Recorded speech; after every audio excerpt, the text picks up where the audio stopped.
Good morning, student. This is the fourth video of chapter 7th, standard 11th, subject economic. In this video, I am going to start the new topic, the characteristic of India as a developing economic. Right? We can see in this topic, we can see the progress of country.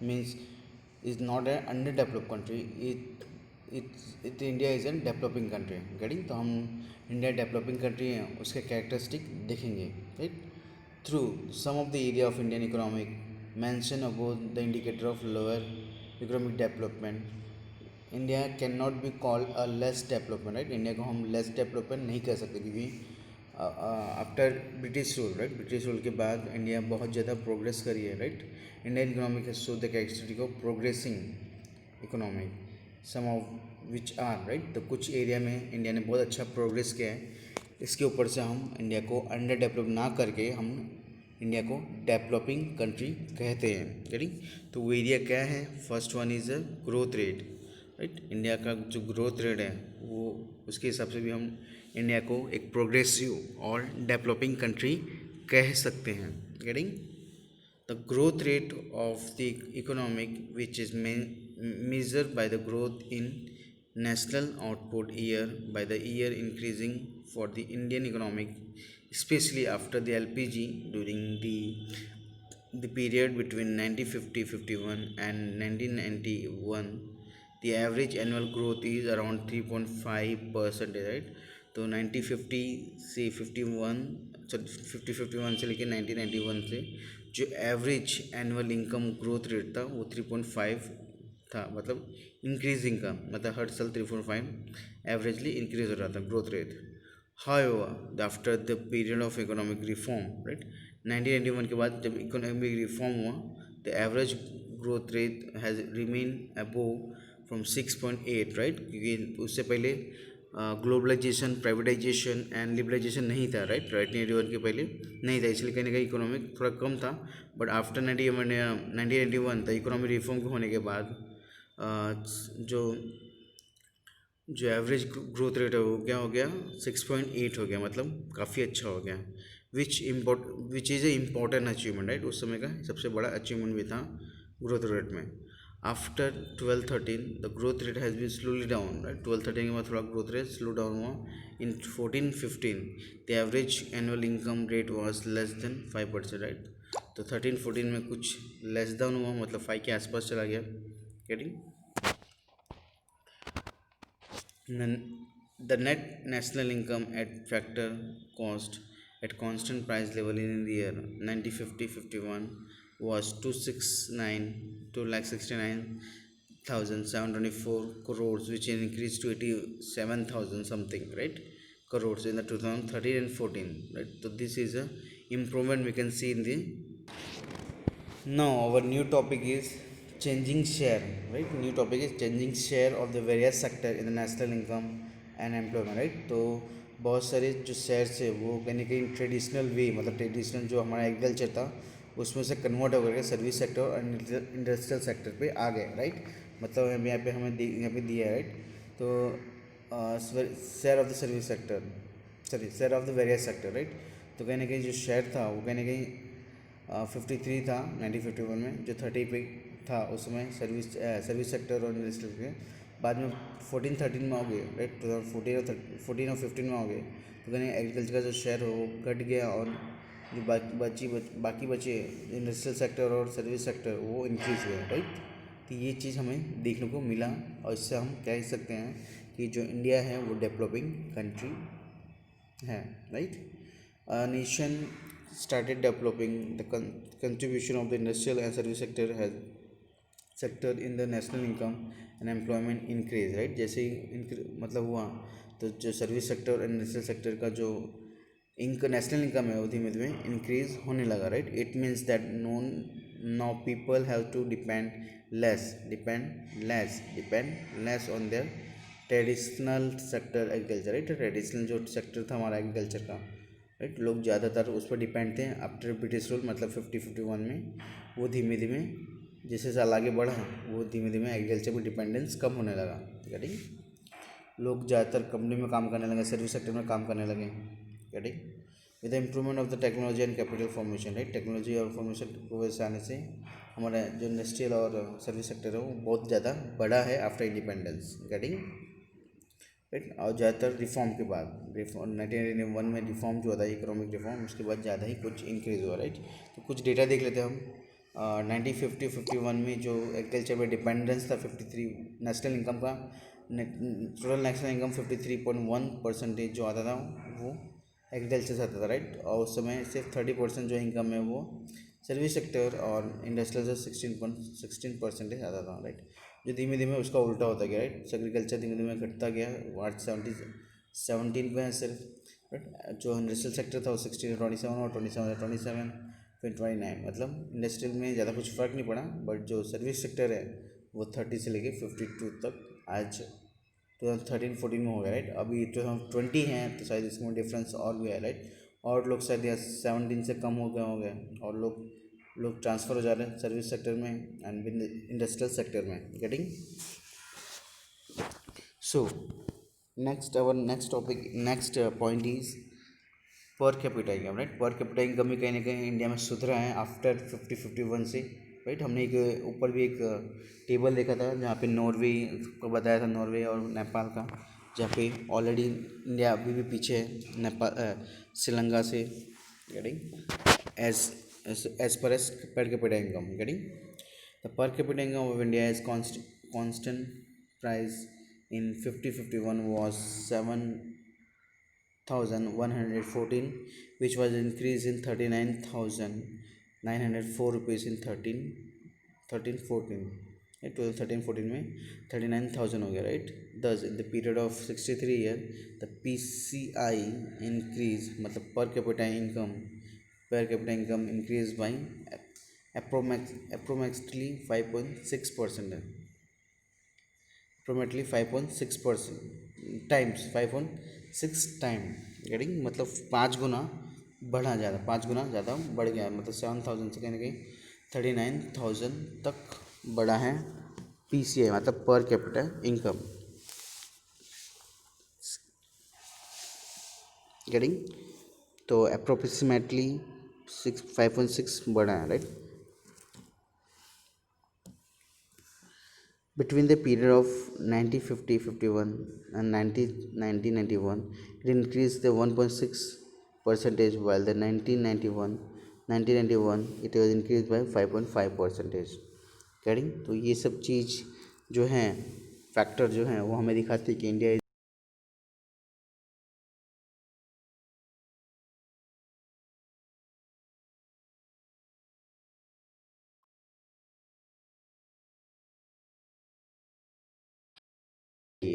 getting. Now one new topic is level of employment. New topic is level of employment, right. In India employment is review in the 3 sector, right। 3 sector में normally India में ज़्यादातर 3 sector में सबकी मतलब जो भी काम करते हैं 3 सेक्टर में काम करते हैं। First one the primary sector, industrial sector and service sector. जो भी लोग काम करते हैं इंडिया में इन 3 सेक्टरों में उनका मतलब काम आ जाता है, right. For example primary sector में जो भी काम एग्रीकल्चर के रिलेटेड होते हैं, like sector included agriculture, allied activity, dairy farming and animal husbandry, right.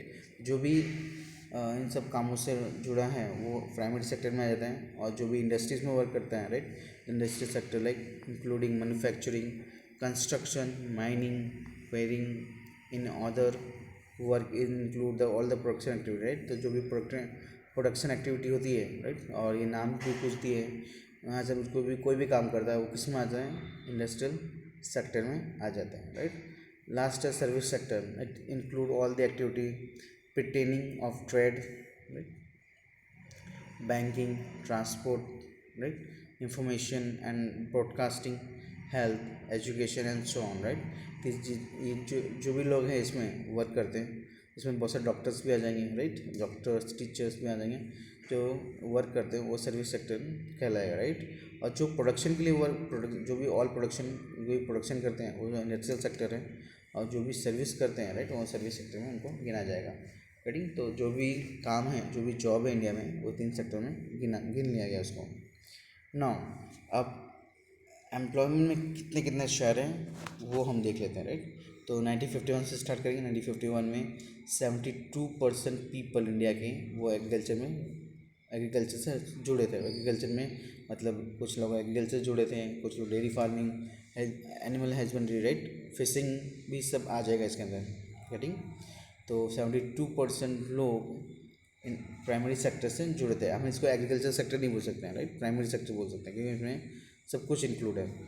जो 91 में 66% हुआ, 2001 में 56% हुआ, एंड 2011-12 में 48% हुआ, राइट। अगर नेक्स्ट डेट आएगा शायद 20 का, तो वहाँ शायद और भी कम हो जाए, ठीक। ये एम्प्लॉयमेंट की है। ऊपर हम जो टेबल देखा वो इनकम का था, ये टेबल जो था इनकम का था, और ये टेबल जो है एम्प्लॉयमेंट, राइट, एम्प्लॉयमेंट कितने लोग जुड़े हैं, राइट। तो मतलब प्राइमरी सेक्टर में 72 टोटल पॉपुलेशन में 100% में 72% मतलब आधा से ऊपर लोग एग्रीकल्चर पर डिपेंड थे, राइट, जो धीमे धीमे 50% का आ गया ना। सेकेंडरी सेक्टर मतलब हमारा इंडस्ट्रियल सेक्टर, जो भी हम इंडस्ट्री में काम करते हैं और प्रोडक्शन करते हैं, कुछ चीज़ बनाते हैं, उसमें 10% लोग जुड़े थे, राइट। टोटल 100 में से 10% लोग सर्विस मतलब इंडस्ट्रियल सेक्टर में जुड़े थे। जो 12 हो गए, 18 हुए, एंड 24 आज जो है, सॉरी 24 हैं। उसके बाद शायद 20 का डेटा आया था, शायद इससे और इंक्रीज है कि आज बहुत से लोग इंडस्ट्रियल में वर्क करना पसंद करते हैं, राइट। उसके बाद सर्विस सेक्टर भी 17 था, लोग 17% ही लोग इसमें वर्क करते थे 1951 में, बट धीमे धीमे इसका जो डेटा है वो बढ़ा है 26% है, करेक्ट। तो आज भी जो डेटा है 26%, सॉरी आज शायद ये भी और इंक्रीज़ होगा, मतलब शायद इंक्रीज़ होगा, और सर्विस जो एग्रीकल्चर सेक्टर का जो वैल्यू है वो धीमे धीमे कम होगा, गेटिंग।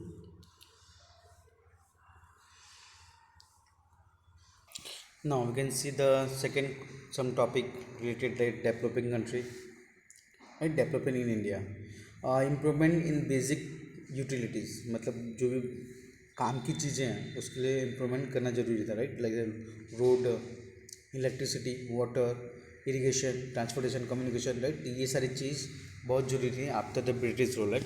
आफ्टर इंडिपेंडेंस ये सब बहुत ज़रूरी था, इसलिए गवर्नमेंट ने ज़्यादातर इसको डेवलप करना पहले पहले डेवलप करना सोचने लगे, right.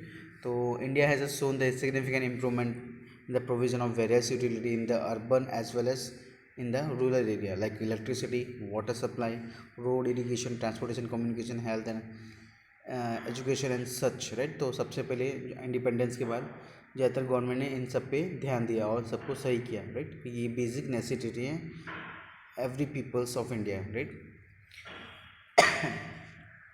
Second irrigation, right, irrigation भी बहुत ज़रूरी था, क्योंकि आफ्टर इंडिपेंडेंस ज़्यादातर लोग किस पे डिपेंड थे, एग्रीकल्चर पे, और एग्रीकल्चर के लिए इरीगेशन बहुत ज़्यादा ज़रूरी है, गेटिंग। इरीगेशन से हमारे वाटर भी से होगा और कम पैसों में अच्छी फसल हो सकती है। इन 1950-51 the 22.6 per hectare of the land across the country was irrigated, which was increased by 63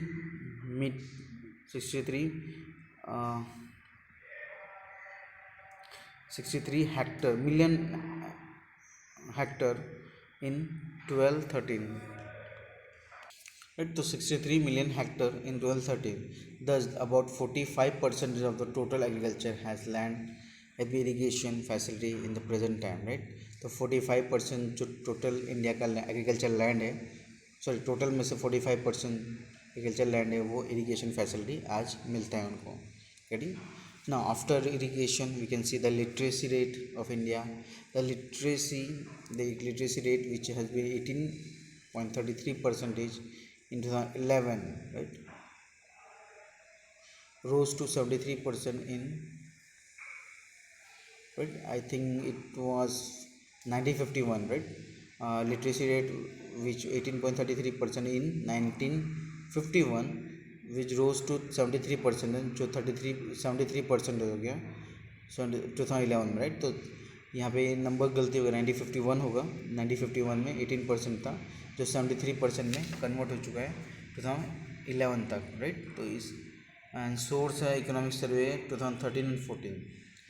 In 1950s, there was a 20 university and 500 colleges, which increased the 7 19 and 35,000 respectively, right. मतलब 20 यूनिवर्सिटी थी 2015 में, एंड 500 कॉलेज था, जो increase हो गए 719 university हो गई, और 35,000 कॉलेज पूरे इंडिया में बन गए, right. By the 13 and 14, by the 2013 and 14, right. This indicate the rise in, से हमें पता चलता है कि इंडिया में जो एजुकेशन रेट है वो धीमे धीमे इंक्रीज हो रहा है because of this college and universities. Next topic is our electricity, right. Electricity, the electricity generation which was around 23 megawatts in 1950 and 51, which increased by 2,43,000 megawatts in 11-14, right. तो ये भी डेटा 11-14 का है, आज से 10 साल पहले का है। शायद अब जो डेटा है वो उसमें और बढ़ोतरी होगी कटिंग।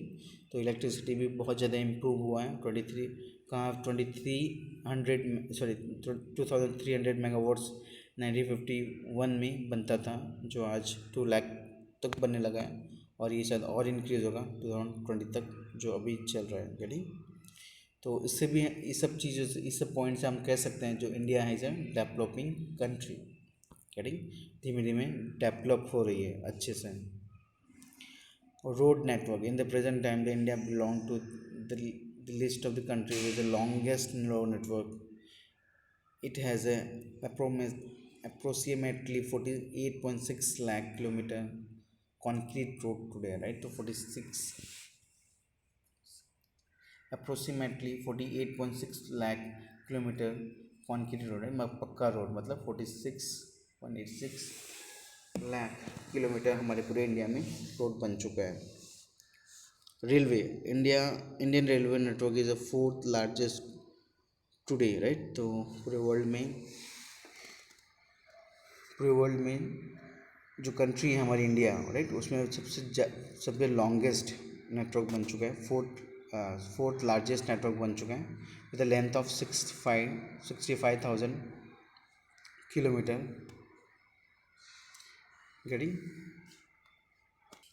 गेटिंग। तो 65,000 किलोमीटर जो रेलवे लाइन है, रेलवे ट्रैक है, वो बिछा है पूरे इंडिया में, जो फोर्थ लार्जेस्ट पूरे वर्ल्ड में टुडे, राइट, आज के टाइम पे। Thus, the India is a progressing fast and it now a prestige energy economy, right? The per capita consumption and the essential commodity has been increased. Progress is made in the area of science, research and technology, right? Technology development. Average life expectancy has increased, so on, right? So that we can call the India as a developing country. It is an international comparison program, ICP, led by the World Bank. In 2011, India was identified as the third largest country after US, China, while 2015 India was the 10th position. Ready? So from this we can say that India is a developing country, right. तो हमने इस chapter में बहुत कुछ देखा, right. हमने इस chapter में देखा कि ब्रिटिश रूल के टाइम के पहले इकोनॉमी कैसी थी, ब्रिटिश रूल के टाइम पे कैसी इकोनॉमिक थी, ब्रिटिश रूल के बाद की इकोनॉमिक कैसे थी, राइट। तो ये 3 चीज़ हमने इस पूरे चैप्टर में कवर अप किया रिगार्डिंग। तो आज के वीडियो में बस इतना ही। नेक्स्ट वीडियो में हम न्यू चैप्टर लेके आएंगे, न्यू चैप्टर पढ़ाएंगे। तो thank you for watching the video.